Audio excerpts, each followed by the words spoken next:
스포츠 역전주 시간입니다. 특징적인 종목들 저희가 하나씩 확인하면서 그에 맞는 전략까지 세워보는 시간이죠. 두 분과 오늘도 함께할게요. 헤르메스 스탁의 김시은 팀장, 영일리서치 최준욱 팀장 모셨습니다. 어서 오십시오. 네, 안녕하세요. 반갑습니다. 네. 현구간에서 코스피 코스닥 여전히 플러스권을 잘 유지해주고 있는데요. 과연 이런 시장에서 특징주는 어떤 게 있을까요? 하나씩 확인해보고 다시 돌아오도록 할게요. 먼저 첫 번째 종목입니다. 정유주. 유가와 관련된 종목들의 강세가 두드러지고 있죠. 2.8 전쟁이 확산될 가능성 속에 석유 관련주가 급등하는 거고요. CNN 보도에 따르면 이스라엘이 주말 사이에 가자 지구 전역에 대규모 공습을 가한 것으로 좀 알려졌습니다. 결국 이 같은 소식에 글로벌 원유 공급에 차질 우려감이 수면 위로 다시 올라왔고요. 국내 증시 가운데서는 한국 석유가 여전히 상한가를 유지하고 있는 가운데 흥구석유, 중앙에너비스가 24에서 26% 급등, 극동유화도 17% 오름권여 유지해주고 있습니다. 자, 이어서 다음 종목은 두산 로보틱스입니다. 상장 이후 처음으로 급등세를 보이는 날이 바로 오늘입니다. 사실 상장을 계기로 재료 소멸 판단 속에 줄곧 하락세가 이어졌는데요. 오늘은 장주 27%까지 올랐고요. 현 구간 25% 오름권역을 유지해주고 있는데 글로벌 협동 로봇 시장의 국가대표다라는 딱지가 있는 만큼 오늘의 상승 의미 있게 봐도 되는 건지 잠시 후 점검하도록 하겠습니다. 다음 종목은 아시아나항공 보겠습니다. 대한항공과 아시아나항공의 합병 기대감이 부각되고 있는 하루입니다. 두 기업의 기업 결합 성사에 절대적 영향을 미칠 이 화물사업부 매각이 오늘 이사회를 통해서 결정이 된다고 하는데요. 만약에 이사회에서 매각 결정이 난다면 유럽연합 집행유예 심사 통과 가능성에도 힘이 실릴 것으로 전망이 되고 있습니다. 자, 이어서 다음 종목은 한화 시스템입니다. 실적 잘 나온 기업도 봐야 될 텐데 이 기업이 바로 그렇습니다. 3분기 영업이익이 전년 동기 대비 6,800%, 매출은 35% 증가를 했습니다. K방산 열풍에 힘입어 뚜렷한 실적 반등을 보인 것으로 분석이 되고 있는데요. 이 힘받아 장중 12%까지 고점을 높였고요. 현재도 고점 부근에서 거래를 이어가지고 있습니다. 마지막으로는요, 좀 어닝 쇼크 속에 급락하고 있는 기업이에요. 호텔신라인데요. 증권사들도 목표 주가를 줄줄이 하향 조정합니다. 영업이익이 전년 대비 71%, 컨센서스 대비 88% 이상 낮았습니다. 장중에 15%까지 급락하며 52주 신저가를 기록하기도 했는데요. 과연 현 구간에서 투자 어떻게 해야 되는 건지 역시나 점검해 드릴게요. 자, 이렇게 해서 오늘도 5개의 종목을 준비해봤는데 여러분의 속을 시원하게 해드리기 위해서 한 종목씩 좀 풀어나가 보도록 할게요. 유가 관련주가 그 첫 번째 종목입니다. 달리는 말에 올라타도 되는 건지 아무래도 전쟁 장기화 이야기가 나오다 보니까 그 부분에 많은 고민이 있으실 것 같아요. 두 분 생각은 어떠실지 팻말로 알아보겠습니다. 들어주세요. 두 분 다 오해 의견을 주셨는데 최근에 이 지정학적 리스크가 투자 심리를 좀 악화시켰었잖아요. 물론 이것만으로 투심이 악화됐던 건 아니었지만 이것도 한 몫을 하긴 했었어요. 그래서 여기저기 좀 곡소리가 나는데 정유주 가운데 한 종목은 7월 이후에 230%나 올랐다. 이런 이야기가 있더라고요. 그래도 지금 담아봐도 괜찮은지 그거에 대한 불안감은 저희가 어디서 좀 해소시켜야 되겠습니까? 저는 정유주, 특히 지정학적 리스크가 있는 섹터는 네. 계속 관심 있게 봐도 좋다. 이슈가 계속이 되고 있어요. 특히 정유주, 지정학적 리스크라든지 관련 종목군들의 강세 흐름들이 계속 나왔는데 비슷한 과거의 사례를 우리가 찾을 수가 있습니다. 러우 전쟁 때 그때도 가장 먼저 움직였던 게 정유주, 그다음에 천연가스 관련 종목군들의 강세 흐름들이 한 달 넘게 좀 이어진 흐름들이 나와주고 있어서 지금도 사실 이란과 2.8 전쟁이 금방 끝날 것이다.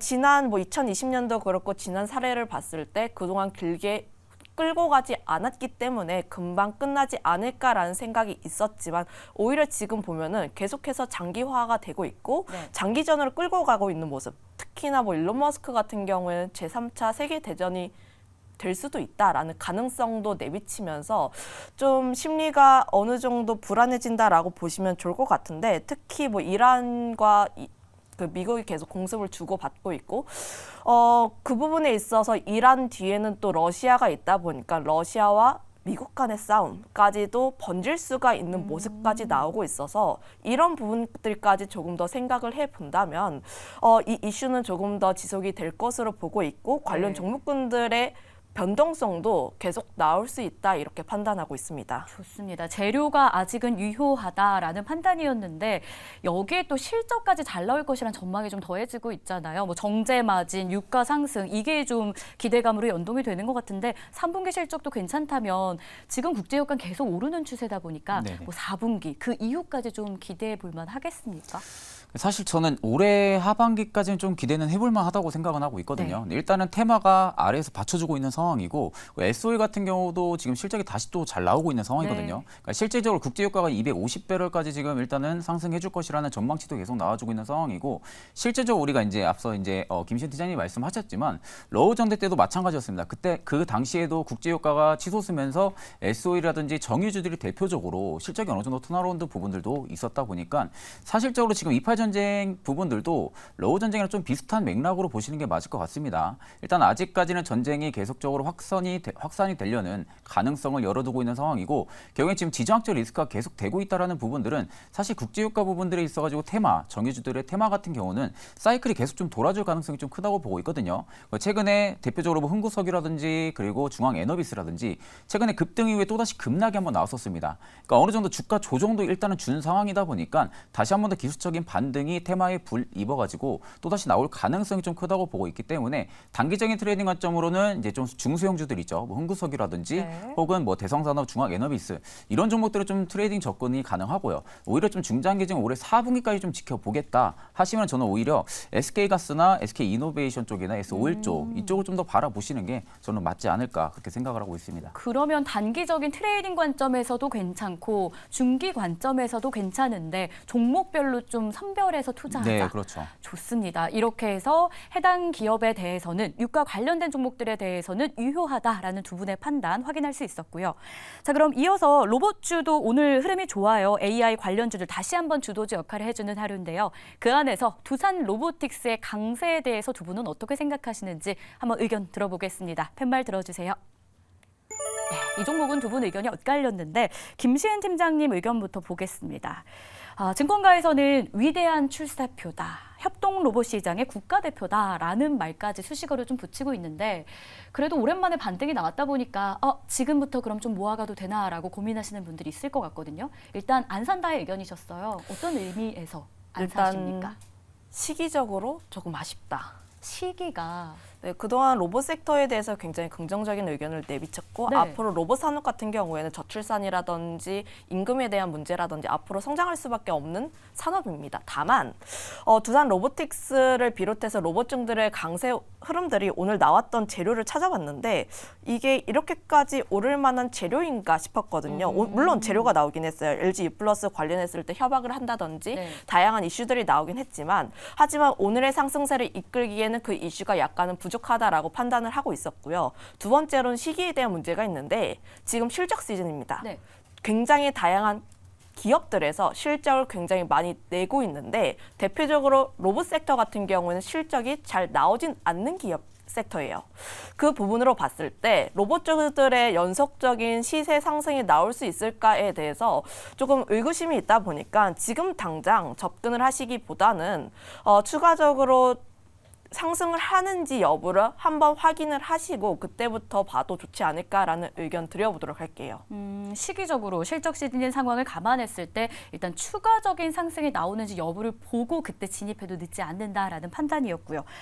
그러면 반대로 최준욱 팀장님은 산다, 매수 괜찮겠다라는 두산 로보틱스에 대한 의견이었는데 오늘을 계기로 로봇주도 그렇고 두산 로보틱스도 좀 기지개를 켠다 이렇게 판단해도 되겠습니까? 로봇주 전체적으로 기지개를 편다기보다는요. 네. 두산 로보틱스 하나만 딱 봤을 때는 그냥 지금 단기적인 매수 접근은 저는 가능하다고 생각을 합니다. 일단은 상장 이후에 계속 눌림목을 형성했었던 부분들이 거래량을 좀 속히 좀 줄이면서 좀 계속적인 주가가 하락이 나왔었거든요. 근데 오늘 거래대금들 자체나 거래량을 보게 되면은 좀 의미 있게 터져주고 있습니다. 앞전에 상장했을 때의 거래대금을 제외하고서는 유일하게 지금 오늘이 좀 많이 터져주고 있는 모습들이거든요. 네. 그렇다는 것은 지금 외국인과 기관이 지금 지금 저가에서 계속 매수세로 가담을 해주고 있다는 부분들이 있어서는 단기적으로 이제 공모가 하단까지는 충분히 상승이 한 번은 나올 거라고 생각은 하고 있습니다. 그러니까 일단 지금 기업들도 로봇 자동화에 지금 공들이고 있는 상황이죠. 그럼 산업적으로 계속적인 성장을 받을 수밖에 없는 산업군이라고 생각은 하는데 결국엔 지금 로봇주들이 계속적으로 상승폭을 이어 나가려고 하게 되면은 로봇 보급률을 계속 늘려야 됩니다. 보급률을 계속 늘려야 되는 부분들인데 아직까지는 좀 규제 부분들도 좀 많은 상황이고요. 그러다 보니까 이제 로봇 기업들이 계속해서 보급률을 꾸준하게 늘리지 못하고 있는 이런 제약적인 리스크 부분들은 좀 존재는 하고 있지만 실질적으로 기업들이 계속해서 로봇 자동화 쪽으로 간다는 부분들은 일단 이제 인구 감소 부분들도 분명히 문제가 있을 거고요. 노동력에 대한 부분들이 있어서도 로봇 쪽으로 대체를 하려는 기업들이 굉장히 많다 보니까 오히려 협동 로봇 쪽에서 좀 대표적인 기업이라 할 수 있는 두산 로보티스 같은 경우는 중장기적인 펀더멘탈은 저는 문제 없다고 생각은 합니다. 다만 좀 아쉬운 점은 PBR이 한 40배 정도에서 지금 36배 정도 지금 형성을 해주고 있는데 40배까지는 결국 거품이 좀 많이 껴 있었을 가능성이 좀 크다고 보고 있거든요. 네. 그러니까 거품이 좀 많이 껴 있었다는 부분들은 앞전에 상장 이후에 매물을 어느 정도 대응을 못했던 메이저들의 수급도 분명히 있을 겁니다. 그런 수급들이 한번 나가기 위해서는 결국엔 좀 상승폭을 좀 만들어줄 가능성이 좀 있다고 보고 있기 때문에 일단 공모가까지만 좀 지켜보신 다음에 오히려 좀 상장 이후에 좀 고점을 찍었던 라인까지는 가긴 좀 힘들 거라고 보고 있습니다. 그렇기 때문에 한 4만 한 6천 원 밸류에서 한 5만 천 원 밸류 때까지는 신규분들 같은 경우는 충분히 수익 관점 좀 보셔도 나쁘지 않을 거라 보고 있습니다. 로봇주 전체라기보다는 도산 로보틱스 단기적으로 매수 괜찮겠다. 중장기적 펀더멘탈도 괜찮다라는 의견 속에 가격 전략 신규라면 4만 6천 원에서 5만 천 원까지는 수익을 기대할 수 있다라는 전략도 제시가 됐습니다. 두 분의 의견이 다르긴 했지만 또 각자의 인사이트가 있었기 때문에 여러분도 판단에 좀 참고하시면 좋을 것 같고요. 자, 이어서는 오늘의 핫한 종목이죠. 아시아나 항공도 점검을 해봐야겠습니다. 아무래도 대한항공과 아시아나항공의 합병 이게 3년째 지지부진하게 이어지다 보니까 이번에 좀 결과가 나오면 어떨까라는 기대감도 반영되는 모습인데요. 현구간에서 투자 매력은 어떨지 팻말 들어주세요. 두 분 다 안 산다의 의견으로 일치가 됐습니다. 앞서서 3년이란 단어가 참 길다라는 생각이 들었는데 화물 사업 매각이 정말로 결정난다면 그동안 발목을 잡았던 이유 쪽에 대한 어떤 기대감까지 이어지는 거잖아요. 그 가능성을 열어두는 시장 좀 과하다라고 보시는 거세요? 일단 이사회에서 가결되는지 여부를 한번 확인을 하는 것도 중요하지 않을까. 그것부터 보고 결정하자. 시간이 제가 알기로는 2시로 예정이 되어 있는데 그것부터 먼저 해결을 보고 그다음에 접근을 해도 늦지 않다라고 생각을 하고 있고요. 네. 물론 관련했을 때 이사회에서 총 6명의 임원으로 구성이 되어 있습니다. 사회이사 2분, 그리고 사외이사 4분, 사내이사 2분인데 사내이사 1분이 돌연 사퇴를 하게 되면서 관련했을 때 좀 어떻게 될지는 잘 모르겠다라고 생각을 하고 있고요. 아무래도 화물 사업 자체가 좀 현금을 많이 끌어들이기가 좋습니다. 거기다가 비행기도 11대 매각할 수 있다고 보다 보니까 관련했을 때 노조라든지 다양한 리스크도 어느 정도 안고 있고요. 그런 부분으로 감안을 했을 때 뭐 화물 사업 부분에 대해서 좀 매각 가능성은 좀 확인을 해볼 필요가 있다라고 보여지고 있고요. 우선 화물 사업이 매각된 다음에 합병에 대한 내용이 넘어가야 되다 보니까 우선 첫 번째 단추부터 꿰는 게 중요하다라고 보여지고 있고 두 번째로 제가 X 의견을 드린 것은 차트적인 부분인데 오늘 윗꼬리가 굉장히 길게 나왔어요.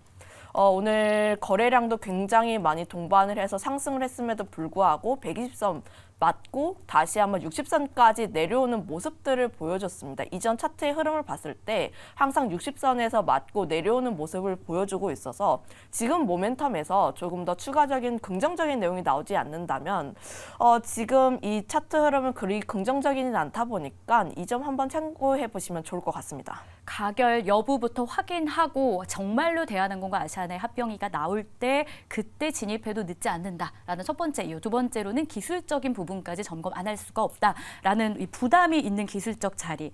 이렇게 두 가지 이유에서 안 산다의 의견을 주셨는데 최준욱 팀장님도 마찬가지로 매수를 안 한다라고 하셨거든요. 네네. 일각에선 그래도 물론 이 가결 여부를 확인해야겠지만 그래도 그 전에 가결 가능성이 좀 높다라는 측면에서 미리 담아보자라는 관점도 있거든요. 좀 네네. 보수적으로 그래도 가야 될까요? 그러니까 사실상 매각이 만약에 된다고 하게 되면은 합병까지는 급물살을 탈 겁니다. 네. 그러니까 빠르게 추진은 될 건데 이게 저는 아시아나항공적인 부분들이 있어서 화물 매각을 하는 부분들이 저는 치명적일 거라고 생각을 하고 있거든요. 그러니까 일전에 코로나 때도 아시아나항공 같은 경우가 화물 운송 부분들이 어느 정도 영업이익이 엄청 잘 나왔습니다. 네. 1조 넘게 영업이익이 나왔는데 반대로 여객 운송에서 타격을 많이 받거든요. 그럼 그렇다는 것은 결국에 지금의 아시아나항공이 재무적인 부분들의 성과를 보는 부분들은 화물 여객선입니다. 만약에 화물 여객선에서 화물 매각을 진행을 한다라고 하게 되면은 당연히 비행기 수요도 줄어들겠죠. 비행기 수요가 줄어들게 되면은 현재 아시아나항공이 지금 근무를 하고 있는 직원 수에 대한 부분들도 문제가 분명히 생길 겁니다. 고용 문제적인 부분들도 분명히 생길 수밖에 없는 부분들이고, 그럼 만약에 그렇게 되면은 주주들의 가치 부분들이 있어서 나중에 정말로 운이 안 좋으면 횡령 배임 쪽에 대한 문제까지 생길 수 있는 부분들이거든요. 그러니까 결국엔 화물 매각 부분들이 대한항공 층에서는 뭐 어떻게 진행을 해줄지는 모르겠지만 사실상 아시아나항공 쪽에서 화물 매각이 된다는 부분들 자체는 합병에 대한 단추 그 부분 말고는 솔직히 뭐 이득이 될 부분들은 저는 없다고 생각을 합니다. 그렇기 때문에 지금 승인 여부가 좀 불투명한 부분들인데, 만약 여기서 오늘 거래 대금이 터지면서 거래량이 좀 동반이 되면서 같이 지금 상승이 나와주고는 있지만, 사실 지금 부분에서 만약 이게 불발이 된다라고 하게 되면 한 번은 차익 실현이 강하게 나와줄 가능성도 저는 좀 있다고 봅니다. 네. 그러니까 지금이 어느 정도 화물 매각이 지금 승인이 뭐 99% 이상이다라고 하게 되면은 지금 이렇게까지 윗꼬리를 남길 여부도 없다고 생각을 하거든요. 결국에 계속적인 강한 거래량이 동반이 되면서 지금 치고 올라가야 되는데, 사실 지금 5대5라는 관점으로 볼 때는 캔들의 크기도 굉장히 좀 작아지고 있는 상황이다 보니까 어느 정도 단기적인 좀 재료 이슈에 따라 가지고 어느 정도 좀 단기 물량이 들어오고 나서 오늘 2시 이후에 이사회 이후에 좀 승인 여부를 좀 보신 다음에 오히려 좀 불발이 된다 하게 되면은 차익 실현 매물 굉장히 빠르게 나올 거라고 생각을 합니다. 그럼 결국 개인들 입장에서는 대응을 잘 못 하거든요. 그렇게 빠르게 쏟아지게 되면은 그럼 또다시 물리는 경우들이 또 생기는 경우들도 있다고 저는 생각을 하고 있기 때문에 일단 오늘 이사회 이후에 결정권을 좀 확실히 찾아봐야 된다라고 생각을 하고 있고요. 일단 21선을 만약에 이탈 안 한다라고 하게 되면은 단기적인 트레이딩 관점으로 충분히 접근은 가능하다. 단 21선을 만약 이탈을 하고 5일선까지 이탈을 한다고 하게 되면은 그때는 저는 무조건 좀 손절을 일단은 진행을 하시는 게 맞다고 생각을 하고 있습니다. 알겠습니다. 이렇게 해서 아시아나항공은 두 분의 의견 모두 안 산다, 보수적인 관점의 의견이었습니다. 자, 그럼 이어서는 실적과 연관된 두 기업도 봐야 됩니다. 이제 두 기업만을 남겨두고 있는데 바로 한화 시스템이죠. 어떻게 하면 영업이익이 전년 동기 대비 6,800%를 증가할 수 있는 건지도 궁금한데요. 현구간에서 투자 매력은 어떨지 두 분께 여쭤볼게요. 팻말 들어주세요. 두 분 다 산다, 매수 괜찮겠다라고 합니다. 자, 먼저 김시현 팀장님, 어닝 서프라이즈 이 배경부터 저희가 좀 알아볼까요? 관련했을 때 천궁2가 매출이 어느 정도 본격화가 되고 있다라고 생각을 해보시면 좋을 것 같은데, 작년에 나왔던 UAE 쪽에서의 매출이 조금 더 본격화가 되고 있다라고 생각을 해보시면 좋을 것 같습니다. 특히 이번 3분기 실적 같은 경우는 굉장히 좋게 나왔다고 보시면 좋을 것 같은데, 특히 영업이익 측면이 370억 원대가 나왔는데 전년 동기 대비했을 때 680% 증가한 흐름들이 나와주고 있고, 순이익이라든지 매출단에서도 시장의 예상치보다 크게 증가를 했다라고 보시면 좋을 것 같은데, 여전히 한화 시스템이 실적을 얻고 그리고 강한 상승세를 보여주고 있거든요. 지금 시장에서 믿을 만한 건 역시 실적밖에 없고, 특히 지금 시장 같은 경우가 실적에 대한 민감도가 굉장히 높습니다.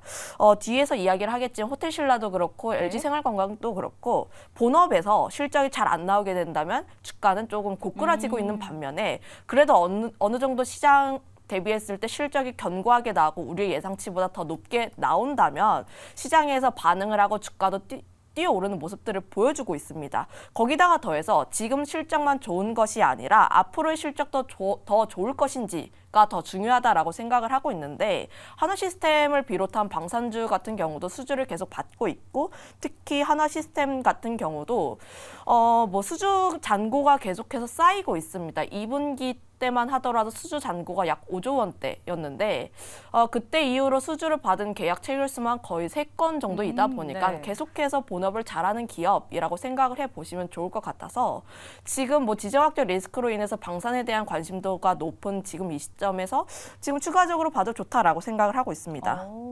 현 구간에서, 그러니까 지정학적 리스크가 있는 지금 구간에서 해당 이슈도 긍정적인데, 여기에 플러스 미래 먹거리 측면에서도 탄탄하게 라인업을 갖추고 있다는 부분 눈여겨보자라고 하셨는데요. 최준욱 팀장님도 매수 괜찮겠다, 한화 시스템의 의견이었거든요. 어떤 투자 포인트를 보셨는지요? 일단 실적 대비해서 지금 저는 밸류상 저평가라고 생각을 합니다. 지금 한 1배 수준이 되지가 않는 수준인데, 일단 한화 시스템이 지금 매출 빈도 부분들을 보게 되면 방산이 거의 70% 이상입니다. 근데 이 70% 이상의 매출 빈도 자체가 계속 줄어드는 부분들이 아니라 지금 2020년 이후로 2%씩 계속 상승을 해주고 있거든요. 그럼 방산 쪽에 대한 매출 빈도가 굉장히 커지고 있다는 부분들인데 결국 K방산 열풍에 따라 가지고 수출 진행 사업 부분들이 계속해서 고도화가 되고 있는 사업이고 또 신사업까지도 지금 진행을 하고 있는 상황이죠. 그러면 결국 펀더멘탈이라든지 실적 부분들은 충분히 반등세가 계속 나와줄 가능성이 저는 좀 높다고 보고 있는 상황이다 보니까 현 구간에서 이제 바닥 부분입니다. 아직 중장기평이 위쪽에 지금 위치는 해주고 있지만 오히려 중장기평을 돌파해주는 흐름들이 나와준다고 하게 되면은 오히려 지금부터는 좀 본격적인 좀 우상향이 좀 들어와줄 가능성이 좀 높지 않을까라고 생각을 하고 있습니다. 좋습니다. 두 분 다 한화 시스템에서는 매수 괜찮다라는 의견이었고요. 아쉽지만 이제 마지막 종목만을 남겨두고 있습니다. 오늘 반대로 부진한 실적 속에 급락하며 52주 신저가를 기록했던 호텔신라죠. 과연 현 구간에서 저희 투자 어떻게 해야 되는 걸까요? 두 분 팻말 들어주세요. 네, 이번에는 O가 아니라 X로 안 산다로 일치가 된 호텔신라입니다. 김시은 팀장님의 의견부터 들어볼까요? 어떤 게 어닝 쇼크의 핵심이었습니까? 관련했을 때 아무래도 면세 부분에서 크게 적자가 났다라고 네. 보시면 좋을 것 같은데 재고 부분에서 크게 문제가 되었습니다.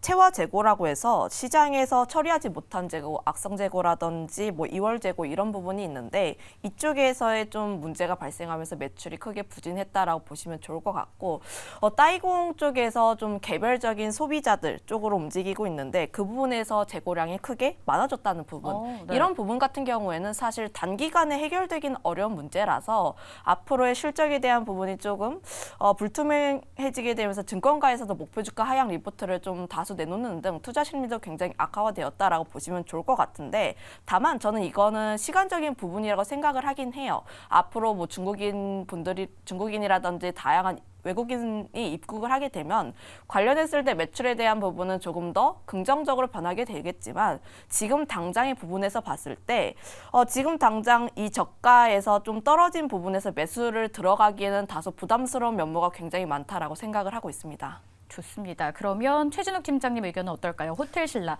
단기적으로는 실적 불확실성이 크긴 한데 중장기 관점에서는 목표가를 하향한 증권사에서도 괜찮다라고 표현하더라고요. 저는 지금 호텔신라는 악재만 반영이 되고 있다고 생각을 합니다. 네. 그러니까 지금 반대로 따이공의 수요가 둔화가 되고 있고 중국 쪽의 소비 경기가 지금 불확실성 이런 부분들 때문에 호텔신라가 계속 타격을 입는 부분들인데 시기적인 이제 10월, 11월, 12월 가면 갈수록 중국인의 관광 외국인 숫자는 계속해서 늘어날 겁니다. 그럼 결국 그렇게 된다고 하게 되면은 면세점 수요도 충분히 늘어날 가능성이 저는 좀 높다고 보거든요. 그럼에도 지금 호텔신라는 3분기 어닝 쇼크 부분들에 따라서 악재로만 계속 주가가 끌어내려왔던 부분들이고 호텔신라의 좀 장점이랄 수 있는 부분들이 19년도에 객단가를 좀 높였습니다. 객단가를 높였기 때문에 오히려 면세점에 대한 업황 반등 사이클만 확실히 나와준다고 하게 되면은 실적 역시도 턴어라운드는 빠르게 나와줄 가능성이 좀 크다고 봅니다. 그럴 경우에 지금 주가는 신저가를 잡아주고 있는 상황이다 보니까 충분히 강한 반등세도 저는 좀 노려볼 가능성도 좀 있다. 다만 지금 상황에서는 이게 확실히 저가가 잡혔는지 안 잡혔는지를 먼저 봐야 됩니다. 네. 그렇기 때문에 좀 X를 드렸던 부분들이고 저가가 만약에 잡혔다라고 싶어지면은 그때부터는 저는 충분히 매수 관점을 좀 보셔도 저는 나쁘지 않을 거라고 보고 있습니다. 무조건 X는 아니었고 지금 저점이 좀 잡히는지 여부를 확인할 필요가 있다라는 코멘트가 있었는데요. 여러분도 참고해 보시길 바라겠습니다. 자, 이렇게 해서 특징적인 종목 5개 저희가 빠르게 확인했는데 과연 현 구간에서 어떤 종목을 유망하게 보고 있는지 두 분의 의견 안 들어볼 수가 없겠죠. 유망주 열어보겠습니다. 김시은 팀장의 선택은 우리기술 투자였고요. 최진욱 팀장은 다나를 선택합니다. 우리기술 투자부터 한번 어떤 매력이 있는지 들어볼까요?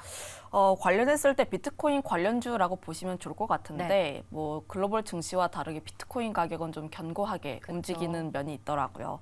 관련했을 때 비트코인 가격과 함께 연동되는 경향이 있다라고 보시면 좋을 것 같은데 그 부분에 있어서도 좀 플랫폼 사업을 영위를 하고 있는 그 부분에 있어서 지분 투자를 하고 있다라고 보시면 좋을 것 같아서 비트코인의 좀 간접적인 관련주라고 보시면 좋을 것 같습니다. 우선 첫 번째로 비트코인 가격 같은 경우에는 전쟁 이후부터 대체 투자에 대한 부각이 되고 있고 관련했을 때 여전히 박스권 라인대를 뚫고 올라가려는 모습들이 보여주고 있다는 점, 특히 거기다가 비트코인 현물 ETF에 대한 기대감도 붙게 되면서 관련했을 때 비트코인의 가격은 추가적으로 움직일 가능성이 높다 보니까 그런 부분에서 봤을 때 우리기술 투자라는 종목이 굉장히 좀 관심 있게 볼 필요가 있다라고 생각을 해보시면 좋을 것 같은데 저번 주에 급등을 한번 하고 나서 네. 일정 라인대를 그리면서 좀 무너지지 않고 있는 모습들을 보여주고 있습니다. 3거래일 전부터 기관과 외국인들의 매수세가 계속 붙고 있는 와중에 지금 시장에서도 굉장히 좀 견조하게 주가가 버티고 있는 모습들을 보여주고 있어서 한 번에 트리거가 조금 더 빵 떠줘주게 된다면 추가적인 상승이 가능하다 이렇게 판단하고 있습니다. 현 구간에서도 1.6% 상승하며 4,395선 지나가고 있는 우리기술투자의 매력을 들어볼 수 있었고요. 자, 이어서는 최준욱 팀장의 단알 이야기도 한번 체크를 해봐야겠죠. 네, 저도 일단은 비트코인 쪽을 좀 기대는 하고 있습니다. 네. 일단은 이제 비덴트가 지금 거래 정지로 빠져 있는 상황이거든요. 그럼 이제 수급 사이클이 우리기술 투자가 좀 대표적으로 들어갈 거고요. 그러면 그 다음 우리기술 투자가 어느 정도 가격이 급등 현상이 나오게 되면은 그 다음 수급 사이클은 단알 쪽으로 좀 이동해줄 가능성은 네. 저는 좀 높다고 봅니다. 그러니까 이제 지금 후순위 쪽으로 볼 때 단알이 조금 더 급등세가 저는 좀 나와줄 가능성이 좀 높다고 보고 있는 상황이다 보니까 일단 비트코인 쪽 ETF 승인 기대감이 내년 1월, 2월까지는 일단은 확정이 될 것으로 판단이 드는데 일단 뭐 99% 이상은 좀 승인이 된다고 저는 생각을 하고 있거든요. 블랙록도 지금 10월부터 계속 비트코인을 매수를 좀 진행을 하고 있고요. 거기에 또 하나 플러스로 반감기가 기다리고 있습니다. 비트코인의 반감기가 내년에 지금 시작이 될 가능성이 지금 높은 상황이다 보니까 반감기가 보통 들어서게 되면 비트코인 가상화폐 관련주들도 급등세가 충분히 좀 연출이 됐던 이력들도 있기 때문에 오히려 지금 부근에서 3,000원대를 이탈 안 한다라고 하게 되면은 저는 충분히 5,800원에서 6,000원대까지는 상승을 좀 노려보셔도 나쁘지 않을 거라 보고 있습니다. 좋습니다. 비트코인이라는 공통점도 이 두 기업에는 찾아볼 수 있었는데요. 여러분들 투자에 도움 되시기를 바라면서 아쉽지만 이 시간은 여기서 마무리하겠습니다. 오늘 말씀 고맙습니다.